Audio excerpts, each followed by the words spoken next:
Tantor Audio, a division of Recorded Books, presents Unconscious Bias in Schools, a developmental approach to exploring race and racism. Revised edition. By Tracy A. Benson and Sarah E. Fiarman. Forward by Glenn E. Singleton. Narrated by Leon Nixon. Forward.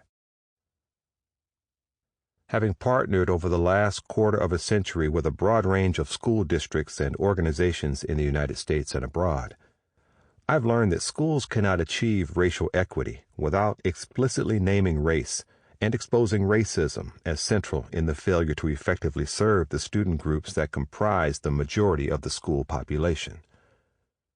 I've also learned that educational systems personnel are deeply challenged to examine their collective and personal beliefs about the intersection of race and that failure. At the same time, Black, Brown, Southeast Asian, and Indigenous children continue to deserve and require qualified and skilled teachers who love instead of fear them, and who understand, value, and affirm their rich African American, Latino, Latina, Indigenous, Asian, and other cultures.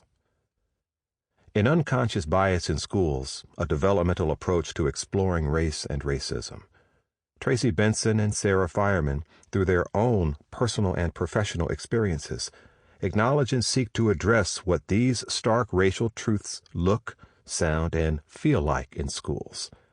Through their practice as school principals and coaches for those aspiring to be the same, they've encountered numerous occasions where racial bias was clearly playing a role in the treatment of certain student and adult populations. However, at times they did not have the necessary resources to help address these issues effectively. In this book, Tracy and Sarah set out to fill this gap. They reflect upon and share insights and practices.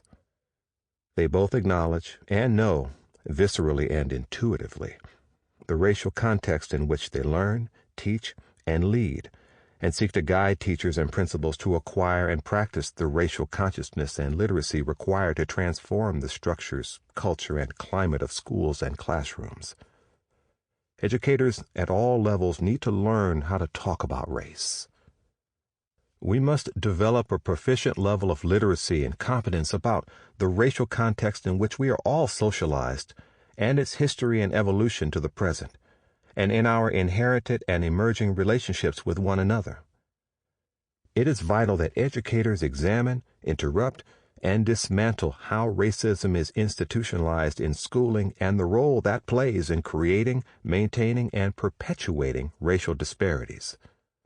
The resultant inequity is systemic, predictable, and disproportionate by race, and reflective of opportunity, experience, and attainment writ large in education and society.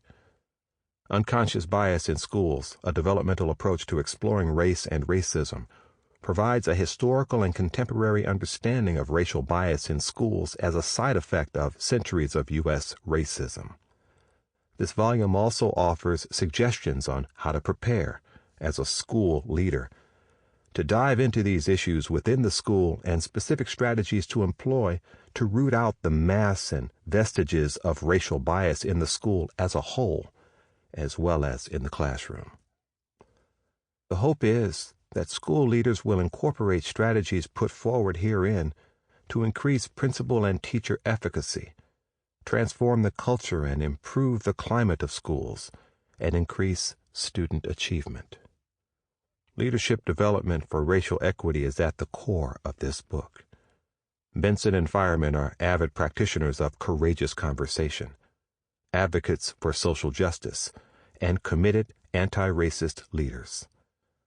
Courageous Conversations About Race, a field guide to achieving equity in schools, 2nd edition, is referenced as an important resource in carrying out this work in schools. Many of the school-based examples provide specific strategies and next steps for schools that are engaged in this work.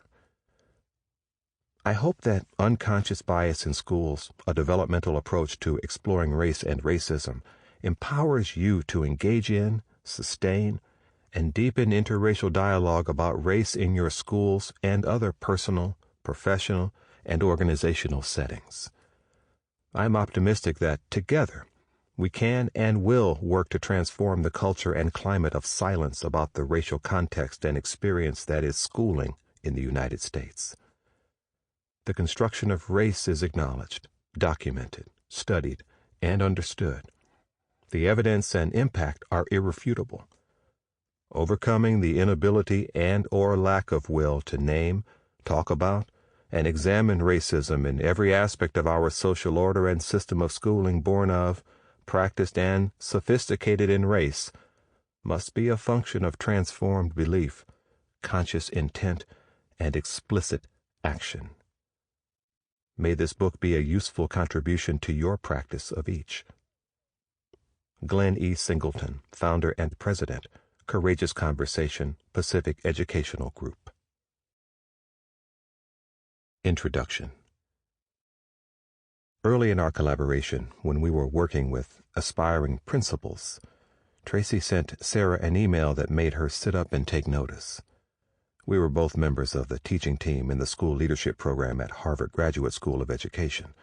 Tracy was a doctoral student seeking to work with school leaders, and Sarah was a new lecturer in the program. In the 2 months we had been working together, this was the first time we had had an exchange like the one in that email. We were reflecting with our teaching colleagues on an intense, all-day workshop that our students had co-led and co-facilitated. During the workshop, students had broken into racial affinity groups and then reported back to the whole group on their discussions, which included feelings of frustration, anger, defensiveness, shame, fear, resignation, and pride. As a teaching team, we were considering the question of whether we should plan a structured debriefing of the experience. Tracy felt that it would send the wrong message to students. He felt that we needed to demonstrate to students that conversations about race are a normal part of our work as educators. For this reason, we shouldn't treat these conversations differently than we would treat any other conversation. Rather than stopping to debrief each time, we should just keep having them. When Sarah disagreed with this approach, Tracy's email reply pointed out that in a discussion about how to process a workshop about race, shouldn't a white woman seek to understand a black man's dissent first before disagreeing with it? The directness of the email brought Sarah up short. She immediately realized that A, Tracy was right, and B, this was not a conversation for email. In her reply, Sarah agreed and asked if they could meet. Thus, on a gray Sunday afternoon, the two of us met on a mostly empty campus for a conversation that made both of us anxious. Tracy remembers assuming that he would likely be kicked off the teaching team. He knew the email would generate a response, and he had thought long and hard before pressing send. He finally told himself he was tired of choosing the safe action, the action that wouldn't rock the boat. Continually muffling his real thoughts in order to preserve harmony was exhausting. He wanted to be able to express how he felt without self-censoring. In her work as a teacher and principal, Sarah was used to black families and colleagues seeing her as an ally. She'd taken the job at Harvard on the condition that she could infuse discussions about race and racism in all coursework, from budgets to supervisions.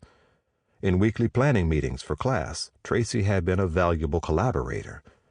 He regularly suggested lesson plan ideas that led to probing, meaningful reflection in class. While Tracy's email was hard to read, she knew there was a great deal to learn from his feedback.